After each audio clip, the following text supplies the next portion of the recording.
ಸಚಿವ ಸ್ಥಾನದ ಪಟ್ಟು ಸಡಲಿಸಿದಂತಹ ವಿಜಯನಗರದ ಕೈ ಶಾಸಕ ಕೃಷ್ಣಪ್ಪ. ಕಾಂಗ್ರೆಸ್ಗೆ ವಿಜಯನಗರದ ಎಂ ಕೃಷ್ಣಪ್ಪ ಈಗ ದಿಟ್ಟ ಸವಾಲನ್ನು ಎಸೆದಿದ್ದಾರೆ. ವಿಜಯನಗರದ ಕೃಷ್ಣಪ್ಪ ಹಠಕ್ಕೆ ನಲುಗಿದ ಹೈಕಮಾಂಡ್, ಲಿಟ್ರಲಿ ಹೈಕಮಾಂಡ್ ತತ್ತರಿಸಿ ಹೋಗ್ತಾ ಇದೆ. ನಿಗಮ ಮಂಡಳಿಗೂ ನೋ ಅಂತ ಇರುವಂತಹ ಕೃಷ್ಣಪ್ಪ, ಯಾವ ನಿಗಮ ಮಂಡಳಿಗಳು ನಮಗೆ ಬೇಡ, ಕೃಷ್ಣಪ್ಪಗಾಗಿ ಒಬ್ಬರಿಗೆ ಸಚಿವ ಸ್ಥಾನ ತಪ್ಪಿಸೋದು ಈಗ ಪಕ್ಕ. ತ್ಯಾಗಕ್ಕೆ ಸಿದ್ಧರಾಗುವವರು ಯಾರು? ಎರಡು ಆಯ್ಕೆಗಳು ಈಗ ಕಾಂಗ್ರೆಸ್ ಪಕ್ಷದ ಮುಂದಿದೆ. ಎರಡು ಆಯ್ಕೆಗಳು ಇದೆ. ಸಚಿವ ಸ್ಥಾನಕ್ಕೆ ಈಗ ಪಟ್ಟನ್ನು ಸಲ್ಲಿಸಿದ್ದಾರೆ ವಿಜಯನಗರದ ಕೈ ಶಾಸಕರಾಗಿರುವಂತಹ ಕೃಷ್ಣಪ್ಪ ಅವರು. ಹೈಕಮಾಂಡ್ ಅದು ಏನೇ ಕಸರತ್ತು ಮಾಡಿದ್ರು, ಅದೇನೇ ಸರ್ಕಸ್ ಮಾಡಿದ್ರು ಕೂಡ ಕೃಷ್ಣಪ್ಪ ಜಗ್ತಾ ಇಲ್ಲ, ಬಗ್ತಾ ಇಲ್ಲ. ನಾನಾಗಲೇ ಹೇಳಿದೆ, ಸುರ್ಜೇವಾಲಾ ಬಂದರು, ಕಾಂಗ್ರೆಸ್ ಪಕ್ಷದ ಜನರಲ್ ಸೆಕ್ರೆಟರಿ, ಪ್ರಧಾನ ಕಾರ್ಯದರ್ಶಿಗಳು, BK ಹರಿಪ್ರಸಾದ್ ಬಂದೋದ್ರು, KPCC ಅಧ್ಯಕ್ಷರು. ಇನ್ನು ದೂರವಾಣಿ ಸಂಪರ್ಕದಲ್ಲಿ ರಾಹುಲ್ ಗಾಂಧಿ ಅಂತೂ ಮಾತಾಡಿರ್ತಾರೆ, ಖರ್ಗೆ ಸಾಹೇಬರು ಮಾತಾಡಿರ್ತಾರೆ. ಬಟ್ ಹೈಕಮಾಂಡಿನ AICCಗೆ ಸಂಬಂಧಪಟ್ಟಂತಹ ಎಲ್ಲ ನಾಯಕರು ಮಾತನಾಡಿದರೂ ಕೂಡ ಕೃಷ್ಣಪ್ಪ ಜಗ್ತಾ ಇಲ್ಲ. ಈಗ ಲಿಟ್ರಲಿ ವಾತಾವರಣ ಹೆಂಗೆ ಅಂತಂದರೆ, ಕೃಷ್ಣಪ್ಪ ಮಂತ್ರಿ ಆಗಬೇಕು ಅಂತಂದರೆ ಈಗ ಪ್ರಮಾಣ ವಚನವನ್ನು ಸ್ವೀಕಾರ ಮಾಡಿದಂತಹ 19 ಜನರ ಪೈಕಿ ಒಬ್ಬರು ಯಾರಾದರೂ ಈ ಮಂತ್ರಿಗಿರಿ ನಂದಲ್ಲ ಅಂತ ಹೇಳಿ ದೊಡ್ಡ ಮನಸ್ಸು ಮಾಡಿ ಅದನ್ನು ಬಿಟ್ಟು ಕೊಡಬೇಕು. ಅಂತಹ ಒಂದು ಪರಿಸ್ಥಿತಿ ಇವತ್ತಿದೆ. ಇನ್ನೊಂದು ಸ್ಥಾನ ಇದೆ, ಅದು ಕೊಡಬಹುದಲ್ವಾ ಅಂತ ಕೇಳಿದರೆ ಅದು ಗೃಹಲಕ್ಷ್ಮಿಯರಿಗೆ ಸಂಬಂಧಪಟ್ಟಿದೆ. ಅದರ ಬಗ್ಗೆನೂ ಇದೆ, ಅದರ ಬಗ್ಗೆನೂ ನಾನು ಮಾತಾಡ್ತೇನೆ. ಮಹಿಳಾ ಮೀಸಲಾತಿಯ ಅಡಿಯಲ್ಲಿ ಒಬ್ಬರಿಗೆ ಮಂತ್ರಿ ಸ್ಥಾನವನ್ನು ಕೊಡಬೇಕು ಅಂತ ಹೇಳಿ ಒಂದು ಇಟ್ಕೊಂಡಿದ್ದಾರೆ. ಈ 19 ಜನ ಪೈಕಿ ಒಬ್ಬರನ್ನ ಮನೆ ಕಳಿಸಿ ಆಗ ಕೃಷ್ಣಪ್ಪರಿಗೆ ಕೊಡಬೇಕು. ಆ ನಿಗಮ ಮಂಡಳಿ ಕೊಡ್ತೀವಿ, ಇದನ್ನು ಕೊಡ್ತೀವಿ, ಮಗನ್ನ BD ಅಧ್ಯಕ್ಷನಾಗಿ ಮಾಡ್ತೀವಿ, KPCCಗೆ ಜನರಲ್ ಸೆಕ್ರೆಟರಿಯನ್ನಾಗಿ ಮಾಡ್ತೀವಿ, ಏನು 1000 ಹೇಳಿದ್ರೂ ಕೃಷ್ಣಪ್ಪ ಬೇಕಾಗಿಲ್ಲ. ಕೊಟ್ಟರೆ ಮಂತ್ರಿಗಿರಿ ಕೊಡಬೇಕು, ಕೊಟ್ಟರೆ ಸಚಿವ ಸ್ಥಾನ ಕೊಡಬೇಕು, ಇಲ್ಲ ಅಂತಂದರೆ ಯಾವ ಸ್ಥಾನಮಾನಗಳಿಗೂ ನಾನು ಜಗ್ಗುವವನಲ್ಲ, ಬಗ್ಗುವವನಲ್ಲ ಅನ್ನುವಂತಹ ದಿಟ್ಟ ನಿರ್ಧಾರದಲ್ಲಿ ರೈಟ್ ನಾವೀಗ ಕೃಷ್ಣಪ್ಪ ಇದ್ದಾರೆ. ಎಸ್, ಇದಕ್ಕೆ ಸಂಬಂಧಪಟ್ಟಂತೆ ಒನ್ ಮೋರ್ ಬ್ರೇಕಿಂಗ್ ಇದೆ, ಮತ್ತೊಂದು ಬ್ರೇಕಿಂಗ್ ಇದೆ, ಚೆಕ್ ಇಟ್ ಔಟ್. ಎಸ್, ಕಾಂಗ್ರೆಸ್ಗೆ ಬಿಸಿ ತುಪ್ಪವಾಗ್ತಾ ಇದೆ. ಹಿಂದೆ ಕೊಟ್ಟಂತಹ ಭರವಸೆ, ಸಚಿವ ಸ್ಥಾನದ ಪ್ರಬಲ ಆಕಾಂಕ್ಷಿಯಾಗಿದ್ರು ಎಂ ಕೃಷ್ಣಪ್ಪ, ಪ್ರಬಲ ಆಕಾಂಕ್ಷಿಯಾಗಿದ್ರು. ಸಿದ್ದರಾಮಯ್ಯ, DKC ಅದೇನು ಭರವಸೆಯನ್ನ ಇವರಿಗೆ ಕೊಟ್ಟುಬಿಟ್ಟಿದ್ರು, ಏನು ಕತೆನೋ ಗೊತ್ತಿಲ್ಲ. ಆದರೆ ಈಗ ಸಚಿವ ಸ್ಥಾನ ಬೇಕು ಅಂತ ಹಠ ಹಿಡಿದು ಕುಳಿತುಕೊಂಡಿದ್ದಾರೆ ಕೃಷ್ಣಪ್ಪ. ಯಾರ ಮಾತಿಗೂ ಕೂಡ ಕೃಷ್ಣಪ್ಪ ರೈಟ್ ನೌ ಈಗ ಮಣಿತಾ ಇಲ್ಲ. ಇದು ರೈಟ್ ನೌ ಈಗ ಯಾರ್ಯಾರು ಮಂತ್ರಿಗಳಾಗಿದ್ದಾರೆ ಅವರಿಗೆ ಟೆನ್ಷನ್ ಸ್ಟಾರ್ಟ್ ಆಗಿದೆ.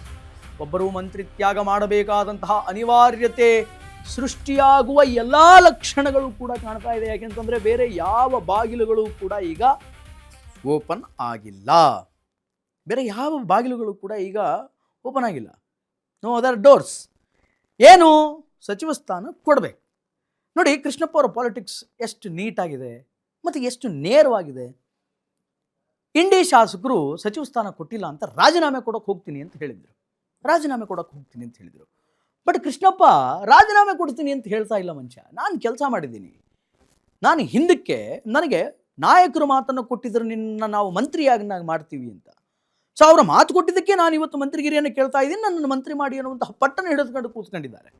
ಸೊ ಹೆಂಗೆ ಕೃಷ್ಣಪ್ಪ ಅವ್ರನ್ನ ಶಮನ ಮಾಡ್ತಾರೆ ಅನ್ನುವಂಥದ್ದನ್ನು ಕಾದು ನೋಡಬೇಕಾಗಿದೆ, ಹೆಂಗೆ ಶಮನ ಮಾಡ್ತಾರೆ ಅಂತ. ಬಟ್ ನಾನಾಗಲೇ ಹೇಳಿದೆ, ಬೇರೆ ಯಾವ ಬಾಗಿಲುಗಳು ತೆಗೆದಿಲ್ಲ.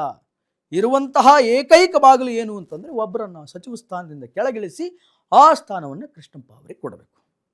ಹಿಂದಕ್ಕೆ ಸಿದ್ದರಾಮಯ್ಯನವರು ಅದೇನು ಮಾತು ಕೊಟ್ಟಿದ್ರು, ಅದೇನು ಪ್ರಮಾಣ ಕೊಟ್ಟಿದ್ರು, ಏನು ಭಾಷೆ ಕೊಟ್ಟಿದ್ರು ಗೊತ್ತಿಲ್ಲ.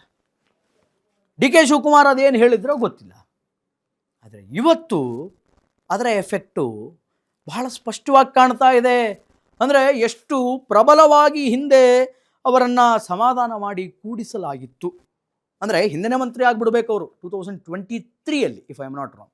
ಕಳೆದ ಬಾರಿ ಏನು ಎಲೆಕ್ಷನ್ಸ್ ಆಯ್ತಲ್ಲ, ವಿಧಾನಸಭೆ ಎಲೆಕ್ಷನ್ಸು, ಹಾಗೆ ಇದ್ರಲ್ಲ, ಸಿದ್ದರಾಮಯ್ಯನವರ ಆಡಳಿತದಲ್ಲಿಯೇ ಮಿನಿಸ್ಟರ್ ಆಗಬೇಕಿತ್ತು. ಬಟ್ ಅವರನ್ನು ಸಮಾಧಾನ ಮಾಡಿ ಮಾಡಿ ಮಾಡಿ ಮಾಡಿ ಕೂಡಿಸಲಾಯಿತು. ಹಾಗಾದರೆ ಕೃಷ್ಣಪ್ಪ ಅವರ ಬಗ್ಗೆ ಒಂದಿಷ್ಟು ಸುದೀರ್ಘ ವಿಚಾರಗಳಿದೆ. Will check it out. ಅದು ಏನು ಅಂತ ನೋಡೋಣ. ಯಾಕಂತಂದರೆ ಎಂ ಕೃಷ್ಣಪ್ಪ ಸಾಮಾನ್ಯರಲ್ಲ. ಸತತವಾಗಿ ಗೆಲುವನ್ನು ಸಾಧಿಸಿಕೊಂಡು ಬಂದಂತಹ ನಾಯಕರು ಎಂ ಕೃಷ್ಣಪ್ಪ ಅವರು. ಹೆಂಗಿದೆ ಅನ್ನುವಂಥದ್ದನ್ನು ನೋಡೋಣ. ಸತತವಾಗಿ ಗೆಲುವನ್ನು ಸಾಧಿಸ್ಕೊಂಡು ಬಂದಿದ್ದಾರೆ ಎಂ ಕೃಷ್ಣಪ್ಪ ಅವರು. ಯಾಕೆ ಅಂತಂದರೆ ಕ್ಷೇತ್ರದ ಪುನರ್ವಿಂಗಡಣೆಯ ನಂತರವೂ ಕೂಡ ಕೃಷ್ಣಪ್ಪ ಗೆದ್ದಿದ್ದಾರೆ. ವಿಜಯನಗರ, ಗೋವಿಂದರಾಜನಗರ ಪುನರ್ವಿಂಗಡಣೆ ಆದ ಮೇಲೂ ಕೂಡ ಗೆಲುವನ್ನು ಸಾಧಿಸ್ಕೊಂಡು ಬಂದಿದ್ದಾರೆ. 2008ರಿಂದ ಸತತ ಗೆಲುವನ್ನು ಸಾಧಿಸಿದ್ದಾರೆ ಎಂ ಕೃಷ್ಣಪ್ಪ. ಒಂದು ಕಡೆ ಭಾರತೀಯ ಜನತಾ ಪಾರ್ಟಿಯ ವಿ ಸೋಮಣ್ಣದ ಪ್ರಭಾವದ ಮಧ್ಯೆಯೂ ಕೂಡ ಕೃಷ್ಣಪ್ಪ ಅವರು ತಮ್ಮ ಗ್ರಿಪ್ ಅನ್ನ ಬಿಟ್ಟುಕೊಟ್ಟಿಲ್ಲ. ಕಾಂಗ್ರೆಸ್ ಪಾರ್ಟಿಯ ನೆಲೆಯನ್ನ ಆ ಒಂದು ರೆಸ್ಪೆಕ್ಟಿವ್ ಕ್ಷೇತ್ರದಲ್ಲಿ ಭದ್ರಗೊಳಿಸಿದ್ದಾರೆ. 2023ರಲ್ಲಿ ಪಕ್ಷ ಗೆದ್ದಾಗಲೇ ಮಂತ್ರಿ ಆಗಬೇಕಿತ್ತು ಎಂ ಕೃಷ್ಣಪ್ಪ. ಆಗಲೂ ಕೂಡ ಸಮಾಧಾನ ಮಾಡಿ ಸಿದ್ದರಾಮಯ್ಯನವರು ಅವರನ್ನ ಸುಮ್ಮನೆ ಕೂಡಿಸಿದ್ರು. ಈಗ ಬೇಡ, ಮುಂದೆ ಯಾವಾಗಾದ್ರೂ ನಾನು ಮಂತ್ರಿ ಮಾಡ್ತೀನಿ ಅಂತ. ಡಿ ಕೆ ಶಿವಕುಮಾರ್ ಸರ್ಕಾರ ಬಂದರೂ ಕೂಡ ಈಗ ಕೃಷ್ಣಪ್ಪ ಅವರಿಗೆ ಸಚಿವ ಸ್ಥಾನ ಅನ್ನುವಂಥದ್ದು ಸಿಗ್ತಾ ಇಲ್ಲ. ಆ ಕಾರಣಕ್ಕೆ ಪ್ರಮಾಣ ವಚನದ ದಿನದಂದೇ ಎಂ ಕೃಷ್ಣಪ್ಪ ಅವರ ಬೆಂಬಲಿಗರಿಂದ ಆಕ್ರೋಶ ಅನ್ನುವಂಥದ್ದು ವ್ಯಕ್ತವಾಗಿತ್ತು. ಖುದ್ದು ಮುಖ್ಯಮಂತ್ರಿ ಡಿ ಕೆ ಶಿವಕುಮಾರ್ ಅವರ ಕಾರಿಗೆನೆ ಎಂ ಕೃಷ್ಣಪ್ಪ ಅವರ ಬೆಂಬಲಿಗರು ಮುತ್ತಿಗೆಯನ್ನು ಹಾಕಿದರು. ಈಗ CM ಸುದ್ರೆ ಬಂದು ಹೋದರೂ ಕೂಡ ಕೃಷ್ಣಪ್ಪ ಅವರು ಕರಗ್ತಾ ಇಲ್ಲ. ಕೃಷ್ಣಪ್ಪ ಅವರನ್ನ ಮಂತ್ರಿ ಮಾಡಲೇಬೇಕಾದಂತಹ ಅನಿವಾರ್ಯತೆ ರೈಟ್ ನಾವು ಈಗ ಕಾಂಗ್ರೆಸ್ ಸರ್ಕಾರಕ್ಕಿದೆ. ಕೃಷ್ಣಪ್ಪ ಸಚಿವ ಆಗಬೇಕು ಅಂದರೆ ಒಬ್ಬರು ರೈಟ್ ನಾವು ರಿಸೈನ್ ಮಾಡಲೇಬೇಕು. ರಾಜೀನಾಮೆ ನೀಡಬಹುದಾದಂತಹ ಆ ಸಚಿವರು ಯಾರಿರಬಹುದು ಅನ್ನುವಂತಹ ಪ್ರಶ್ನೆಗಳು ಕೂಡ ಈಗ ವ್ಯಕ್ತವಾಗ್ತಾ ಇದೆ. ಯಾವ ಸಚಿವರನ್ನ ಮನವೊಲಿಸೋದು ಈಗ ಈಸಿಯೆಸ್ಟ್ ಜಾಬ್. ಕೃಷ್ಣಪ್ಪ ಮನವೊಲಿಸ್ಕೊಳ್ತಾ ಇಲ್ಲ. ಕೃಷ್ಣಪ್ಪ ಈಗ ಕಾಂಗ್ರೆಸ್ ಅವರ ಮಾತನ್ನು ಕೇಳ್ತಾ ಇಲ್ಲ. ರಾಹುಲ್ ಗಾಂಧಿ ಹೇಳಿರ್ತಾರೆ ಪ್ರಾಬಬಲಿ ಫೋನ್ ಮಾಡಿ. ಸುರ್ಜೇವಾಲ್ ರಾವ್ ಅಂತೂ ನೇರವಾಗಿ ಮನೆಗೆ ಬಂದಿದ್ರು, ಆಯ್ತಾ.